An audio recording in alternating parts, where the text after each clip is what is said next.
Hello বন্ধুরা, আজকে আমি সকাল সকাল রান্না শুরু করে দিয়েছি। তোমাদের আমি এই রেসিপিটা দেখাবো।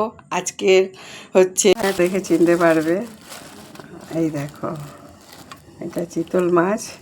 আজকে চিতল মাছ শিম দিয়ে বেগুন দিয়ে ঝোল হবে, আর পরে তোমাদের রেঁধে দেখাচ্ছি। এখন রান্না শুরু করে দিলাম। দেখো, কড়াইতে তেল দিয়েছি। এই তেলেও প্রথমে মাছটা ভেজে নেবো। প্রথমে বড়ি ভাজবো, তারপর মাছ ভাজবো। তোমরা এই চিতল মাছ কে কীভাবে তৈরি করো সেটা আমাকে জানাবে। তাহলে আমি চিতল মাছগুলো তো আমি তো সব করবো না, এখন ফ্রিজে রেখে দেবো। তো আমি সেইভাবে করব। মাছে নুন হলুদ মাখিয়ে নিলাম। মাছটা ভাজা হতে হতে আমি শিম বেগুনটা কেটে নিয়ে চলে আসি। মাছ ভাজা হয়ে গেল, এখন দিচ্ছি কালো জিরে ফোড়ন।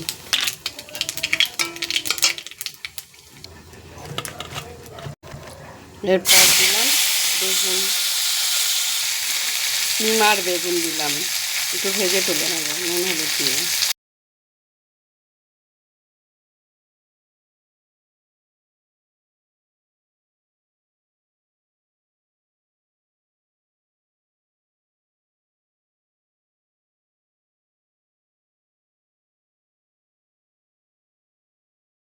ভাজা ভাজা হয়ে গেছে, আমি এখন সামান্য জল দেবো।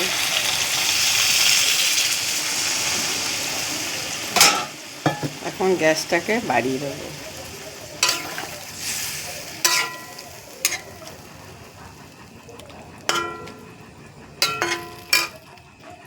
ধনে পাতা ধুয়ে রেখেছি, কেটে কুচি কুচি করে কাঁচি দিয়ে দিয়ে দেবো। বড়িগুলো দিয়ে দিচ্ছি। একটু ঝোলটা ফুটলে মাছগুলোও দিয়ে দেবো। এই মাছ খুব নরম হয়, তাই জন্য এই মাছ দিয়ে বেশি ফোটানো যাবে না।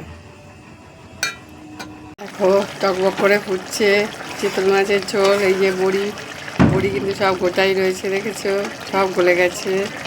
দেখো, এই যে আলু ভেঙে দিলাম, সব কিছু গলে গেছে।